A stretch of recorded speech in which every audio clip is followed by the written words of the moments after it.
How can I not be upset, Ricardo? Do you not understand what is at stake here? BK yelled. He didn't think he was going to get this mad at his own people during these games, but the truth was, he wasn't mad, he was worried, maybe even scared. He was scared that his genius plan wasn't running as smoothly as he thought. Now, just calm down, sir. No, you need to understand. BK was loud. He didn't care. He needed to get his point across. This entire operation is at stake now because of a couple loudmouths and big brains. I need to put an end to it. I understand that, sir, but you said it yourself. You promised the people you would affect the arena and the environment and nothing further. You promised the people you will not decide who wins, the players will. I don't care what I said. Something has to change. There was a knock at the door. Ricardo looked at BK for a few seconds to see if BK gave his nod of permission. BK took a deep breath and nodded. We're a little busy right now. Can this wait? Ricardo asked as he cracked open the door. I know, said the station worker, but I think you need to see this. So first off, while you were away, we fired a single cannon shot off for Kristen, so that brings our total up to 9 now, as we are now crossing into night 4 and day 5 of the games. BK chuckled, but in a stressed way. Of course, one of the people I wanted alive died last night. How'd she die? She drowned in a frozen lake. Well, I guess it's fitting, isn't it? There's more to that. We saw a group of players at the lake at the time of death. All right, who were they? Mackenzie, Elby, and Debbie. Mackenzie? I haven't seen her interact with people all game. No, and maybe there was a reason for that. I don't like where this is headed. You won't like it, sir, but we felt as if you needed to know. BK took a deep breath to calm himself down. No, you're right. I thank you for thinking in my best interest. Let's hear it. So Mackenzie Woods hasn't been seen by any other player in the arena since the opening in the games. She took her trident and ran. Smart. Throughout all this time, she's been gathering supplies as well as information throughout the games. She went to the edge of the arena, far from the action, and just scouted out the rest of the arena. She found some real high-tech binoculars that we can confirm were not given by any sponsors. She's used these to see what other interactions other players had while inside the arena. Wow, really smart. BK was impressed. Throughout this entire time, while other players were fighting for their lives, she's been conserving energy, gathering food and other supplies, and not enduring any stress, unlike some of her counterparts. She's found out about secret alliances that no one even knows about outside of the alliance itself. BK continued to listen, his concern increasing. The time she wasn't scouting, she was thinking about her next move, what's going on, why these people are acting in ways they've never acted like before. Okay, this is starting to get troublesome, BK said. In her first interaction with people since the initial running towards the cornucopia, she didn't reveal any information to Elby or Debbie. She just said she's been alone, staying alive. When Elby and Debbie started telling her their tales, she wrote them down on her leaf plate, adding to her pile of leaf plates full of information. We count 14 based on what the cameras have seen. BK walked away from the table. They were all huddled around. Stop. I don't need to hear anymore. He sighed. This is the worst situation yet. With all due respect, sir, Ricardo chimed in. I don't believe this is as big of an issue as you believe it to be. Oh, really? You don't think this is a big deal? Do you understand who we're dealing with here? BK yelled frustratedly. Yes, sir, this is just one person. But it isn't, Ricardo. This is now the 4th person I've counted. First Alec, then Tegan, then Jess, and now Mackenzie. That looks like a problem to me. Yes, sir, but they still have to play the game. Yeah, what's your point? One person cannot defeat an army. Only one person is getting out of this alive. I don't think you have to worry so much. BK rolled his eyes. Yes, I know one person cannot defeat an army, and I know they still have to play the game. That's the concerning part. They still have to play the game. Why, though? Isn't that what you wanted? Not like this. I wanted them to play the game, and they've played it well so far. People doing things they would have never even considered outside the arena. Unlikely alliances forming, friends killing friends just to save their own ass. But people like Mackenzie continue to be the problem. They're still alive and they realize something is horribly wrong. If they stay alive long enough to form an alliance of people that hold the same amount of suspicion as each other, then we're in deep shit. Ricardo was still puzzled, but waited for BK to finish talking. If a couple of smart brains and persuasive mouths form an alliance, they can use the games itself to help find an army, and an army can defeat an army if you have the right people running the head of that snake. Scruff, Tegan, Jess, they know too much. And they really don't know anything yet, the station worker added. Exactly. Mackenzie has just sat there watching and thinking. She knows far more than anyone else. Okay, Sark, you make some good points, but maybe let the games play out and she'll get killed. An army can't form if there isn't a smart brain or a persuasive mouth, and only one person is getting out of this alive. So there would still be no reason to worry, right? Especially just about just one person like Mackenzie. The station worker leading this meeting was quickly shooting her head back and forth between BK and his right-hand man. There was a lot going on. It was a lot to keep track of, but every ounce of information might help save this operation. Mackenzie scares the shit out of me, dude. Why, though? Because she's both. She's a smart brain and a persuasive mouth. She can absolutely lead a revolution from inside the arena. And with the right pieces that see and think those same things she does, they can create that army through the games. Ricardo didn't have a response. There was nothing he could say to help the matter. Through all the yelling and screaming, BK was right. He had a right to be concerned. So, sir, what's our next move? BK thought about it for a minute. This next move might be the biggest move in the games. No, the biggest move of his life. Project BK was hanging in the balance of his next move. Call a meeting. We need every set of eyes, every set of ears, every single brain cell we can get. Right away, sir. Mackenzie, LB, and Debbie were surprised they weren't more freaked out about how they just found Kristen's dead body floating along the lake. Mackenzie just guessed that was the nature of the games, but she was still mad that was even an excuse, and that was even an excuse in the first place. She was so worried about how she couldn't stop thinking about the games that she failed to notice how it was no longer cold and that puddles were beginning to form from the ice melting. They continued traveling away from Mackenzie's campsite when they heard the noise. It sounded like two people talking. The three of them gathered close together, knowing they only had a trident and some rocks to protect them. Out of the trees came a male and a female, although they didn't look that threatening. LB called out to them, "Alec?" "Holy shit, Jess, it's LB and Mackenzie. Oh my God," Jess yelled as she ran to hug Mackenzie. "Are you all okay? Is everything all right?" "Yeah, we're fine now," Debbie said. "We got a lot to catch you up on." Mackenzie broke out of the hug. "Yes, but not right now. There are more important matters." Alec turned around after hugging LB, and that is us getting out of here before we decide to kill each other. Alec and Jess immediately shot looks at each other. They were just talking about this not too long ago. Mackenzie was now they're in. "Yes, absolutely. We're 100% in."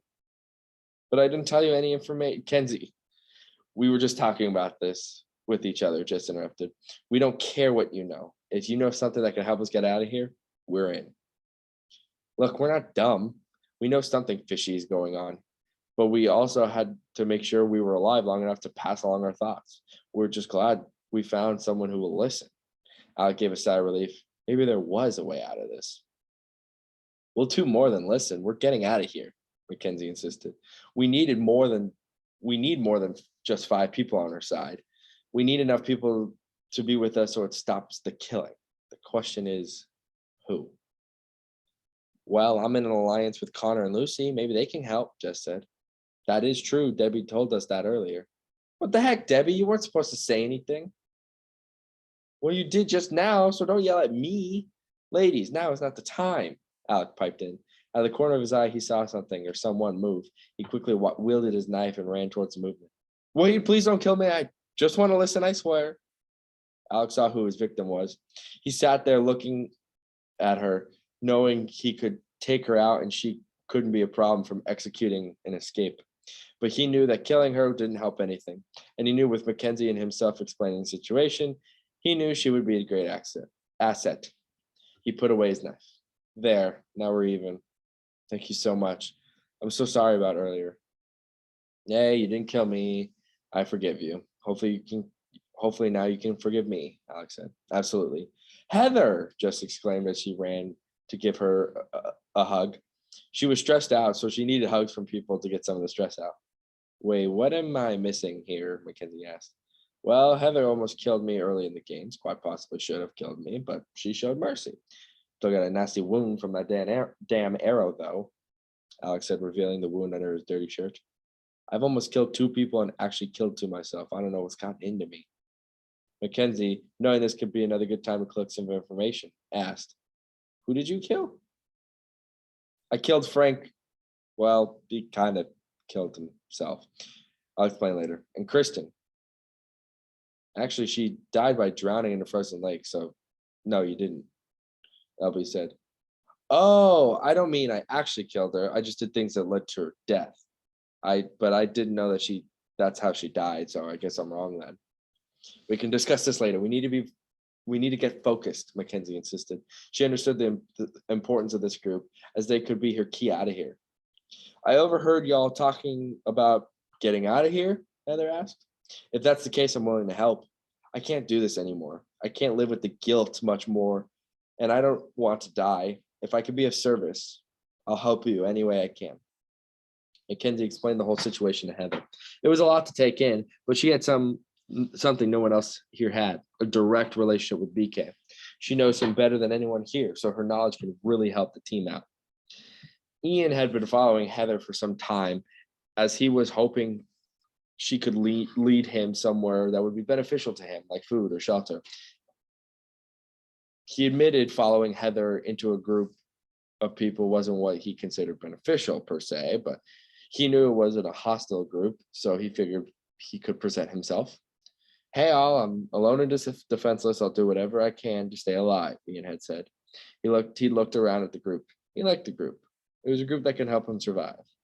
Now, of course, there was one problem. You asshole. I told you if I ever saw you again. No, LB, please, Ian pleaded. It was an honest mistake. I didn't think anything of it. They were desperate like I was, so I thought, no, you thought wrong, LB said before coming after him. Alec had to push him away to restrain him. Jess jumped in to help. LB, stop. This is exactly what BK wants, Jess said, struggling to keep him restrained. I'm coming for your head. LB, that's enough, Alec insisted. Whatever your beef was with them, it doesn't matter anymore. We need to focus. You don't think it matters? Did you hear that? Lucy said. She and Connor had been walking around the woods for a while now, hunting, but couldn't find anyone. They started hearing some noise in it, and as they got closer to it, they noticed people were yelling and screaming. They both looked at each other, nodded, and headed closer towards the noise. Hey, what's all this commotion about? Connor said as they approached a group of people. It was a larger group than he thought, so him getting a fourth kill would have to wait. LB, wake the fuck up, man, Alec demanded as he slapped him across the face. You are alive. That's all that should matter right now. He's going to help us, all of us, get out of here. Do you understand? LB nodded. His breathing slowed down and stopped going after Ian. Connor looked upon Alec and LB and his eyes got wide. He didn't care who was there or what they were talking about. He knew Alec was a threat. He couldn't hold back from trying to eliminate the threat. Connor wielded his tomahawk and attacked Alec. Jess, knowing what she knew about her alliance with Connor and noticing his actions, knew he was going to try to kill Alec. She got in front of Connor. Connor, please keep him alive. He can help us, Jess begged. I knew you were going to be a problem. Get out of my way, Connor said as he shoved Jess out of the way. Alec noticed his life was in danger, so he took out a knife and got ready to defend himself. Bring it on, Connor.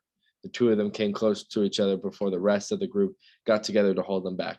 Connor gave a look at Lucy. She maneuvered her way through the chaos and reached Alec. Alec saw her coming the entire time. He stepped away from going after Connor where many people were preventing him from going and went after Lucy, a move she wasn't expecting. He grabbed her and twirled her around so that he was behind Lucy, a knife to her neck. Come on, Connor, let's see what you got. Lucy had sweat beating down her face. She was struggling, but Alec was somehow making it even harder to get it out of his grasp. Mackenzie looked on at the commotion, reaching for her bag. She pulled out an explosive. She had found it in her time hunting for food and other supplies, and she was hoping she could use it to help her live and maybe help her get out of the arena. This is what I get for working with boys, she mumbled, shaking her head. She pressed the button on the explosive. The timer had popped up on it. It read 10, 9, 8. She counted herself until she got to 3 seconds and threw it. When the loud explosive went off, everyone stopped and immediately turned to see what it was. For fuck's sake, people, all we have to do is not kill each other, capiche? Mackenzie saw everyone breathing hard, look around at each other before nodding in agreement. All right, good. Now, let me explain the situation again for you so that maybe we can work together and get out of here. Sound like a plan? Everyone nodded again. Good. Now shut up until I finish talking. The meeting had been going on for hours. BK had stopped talking a long time ago. He was listening, pacing, thinking. But at the moment, while his people were trying to figure out what the best course of action was, he was staring at the monitor. He just stood there, biting a toothpick, watching Mackenzie lead this meeting of 9 people that he was sure would soon turn into an alliance. We could send out those dog-like creatures, one person said. Do we have to do everything like Pan Am? Why don't we just come up with some originality? Someone responded. Oh, really? Well, what's your great idea? BK was tired of it. All right, that's enough. The whole room got quiet in a hurry. Do you all see what's going on here? He was pointing at a monitor. He said, pointing at a monitor. We don't have time for yelling and bickering. They are a problem right now, and arguing about how crappy someone's ideas are not helping. Anything is better than nothing. BK sat back down in his chair. He took his glasses off and rubbed his face in distress before putting the glasses back on.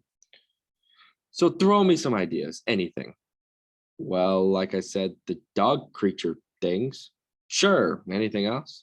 We could change the arena into a different biome. Sure, that works too. People started spitting out ideas. During that time, one of the station workers walked up to a Hunger Games planner to update him on something. As soon as the station worker left, he stood up. Sir? The whole room got quiet again. BK looked at the young idea man. You're Jacob, right? Jason, sir. Jason, sorry, that's right. How old are you, Jason? 23, sir. See, everyone, a young gun like Jason, someone working for a quarter of the amount I pay you guys for, is about to give me a better idea than all of you combined. What is it, Jason? Well, we're being told the arena event is ready. The arena event, BK said excitedly. Well, kind of. What does kind of mean, Jason? Well, only 2 arena event options are ready. The rest need more time. BK looked at the monitor, wasting what he knew to be precious seconds. Without looking back, he asked, what events are available? Acid Rain and Avalanche, sir. And will either of these split them up? BK said, turning back towards Jason. Yes, sir. A reminder, sir, Ricardo jumped in. You're only allowed to use 1 arena event per Hunger Games, but this is a way to keep the integrity of the games alive for a bit longer as we think of other ideas. BK continued to look between the monitor and his people. He didn't want to use his arena event this early, but he knew he might not have a choice. Well, we can't really do Avalanche because of the current warm weather in the arena, so Acid Rain would be the only choice. How long before we can get this going? We shut down all of the creations of our arena events. We can get it up and running in 10 minutes, Jason answered. BK looked at the monitor once more. He weighed all his options. He didn't like the options he had at the moment, but those players down there weren't playing along with his plans. Sometimes, he thought, you just have to improvise. Boot it up. Now that I've explained it to everyone what the situation is, I'm going to climb this tree to see where we need to go next, Mackenzie explained. She put her stuff down and began to climb. Connor went towards Alec. Hey, look, man, I apologize for, trying to kill you. He joked nervously. You're fine, Alex said. These games have messed all of us up. As long as you don't try to kill me again, we're good. Thank you, Connor chuckled. I'm sorry too, Ian, LB said. Alex, right. I've judged far too quickly, and I'm sorry. All's good. I promise I wasn't trying to betray you, Ian said. It's in the past. Time to focus on getting out of here. Mackenzie was at the top of the tree looking around the arena for their next destination. She turned to her right to see some dark clouds forming in the distance. Well, not that way. She turned away from there and looked towards the starting points. She could see the cornucopia from where she was positioned and noticed how much stuff was still there for the taking. Maybe that's where they could go next. They could get some supplies and some weapons.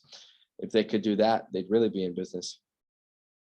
Her train of thought was interrupted when she heard an incredibly loud cracking noise. She quickly turned towards the dark clouds where the noise was coming from. She pulled out her binoculars to see what was going on. As she looked through the binoculars, she saw the rain coming down from the clouds wasn't what normal rain looked like. She focused the lens a bit more to notice the rain was burning everything it touched. The tree that had fallen had the rain burning through the leaves and puddled at the base of the tree. As Mackenzie looked further, she noticed there were a few leftover supplies that were on the ground. As the rain started to puddle, it slowly trickled down to the supplies. Sticking out of the pile, she noticed, was the same explosive she had found earlier. Oh, shit.